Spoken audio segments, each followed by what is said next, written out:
Good morning, everyone. I'm meteorologist Katie McNeil. Let's have a look at your tropical update for Hurricane Lee.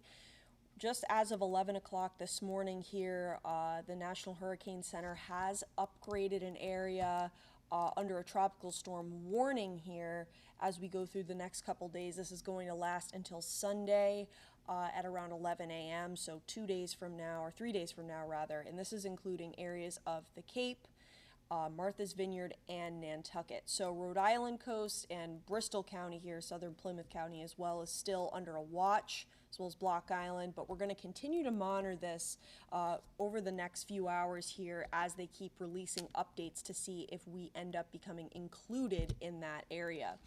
Here's a look at Hurricane Lee right now, which has now been downgraded to a Category 1 storm here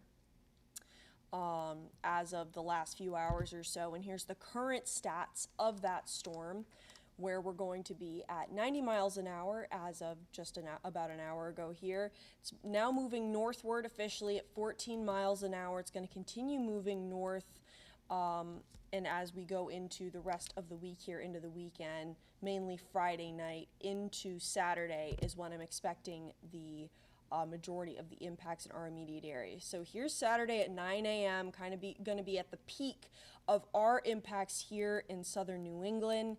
And by Saturday evening, really, conditions should start to pretty drastically improve in our immediate area as the storm continues to move towards areas of Maine and Nova Scotia. So the main areas of concern timing-wise is going to be around Friday evening into Saturday afternoon. And here's kind of a closer look.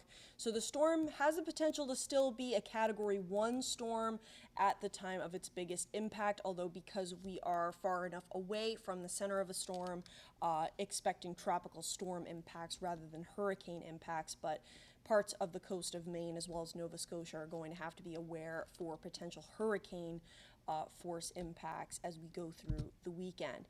So here's your wind gust forecast here, what we're looking at. So the Cape and Nantucket as well as Martha's Vineyard is expecting to see the height of the storm surge as well as wind gusts up to 70 miles an hour. Here we're going to be around 35 to 45 miles an hour for wind gusts. So still damaging, especially with all of the saturated ground we've had from all the rain earlier this week, including yesterday. Not going to take a lot, unfortunately, for some trees to fall down as well as power lines. So we'll continue to monitor the situation. But luckily for our immediate area here in Rhode Island and areas of southeastern Mass, we should be in the clear for the worst of the winds and storm surge. And we'll have more updates for you as the day continues, and we're going to track if they do end up expanding that tropical storm warning to our immediate coast here in Rhode Island. So for now, keep checking in with us. We'll have more updates later in the day.